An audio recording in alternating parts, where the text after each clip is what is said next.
আপনারা দেখছেন এক টুকরো পৃথিবীর খবর নিউজ বাংলা। আপনাদের কথা নিউজ বাংলার খবর।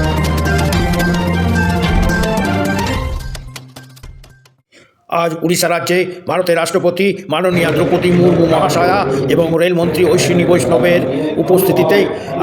উপস্থিতিতে রেলের 3টি রেল লাইনের সংযোগস্থল স্থাপন করলেন, উদ্ঘাটন করলেন বলে জানা গেছে এক টুকরো সূত্রে। এই মাত্র উড়িষ্যা থেকে আমাদের প্রতিনিধি অনিল কুমার ভিডিওগুলি পাঠিয়েছেন। ভারতের রাষ্ট্রপতি দ্রৌপদী মুর্মু আজ উদ্ঘাটন করলেন। নতুন সূচনা হলো ভারতীয় রেলের উন্নয়নে। ভারতবর্ষে এক নবদিগন্ত পৃথিবীর মধ্যে সৃষ্টি করতে চলছে। ভারতবর্ষের রেল একটি পরিবহন সংস্থা। এই রেলকে উন্নতির শিখরে পৌঁছে দেওয়ার উদ্দেশ্যেই চাকুলিয়ার সঙ্গে সংযোগস্থল স্থাপন হলো। ঝারসুগুড়া এবং বাদাম পাহাড় সহ 3টি রেলপথের এক নতুন দিগন্তের পথ খুলে গেল। ব্যবসা বাণিজ্য এবং পরিবহনে এবং যাত্রী পরিষেবায় ভারতীয় রেল এগিয়ে চলছে। News reporter Shankar, south Bengal থেকে।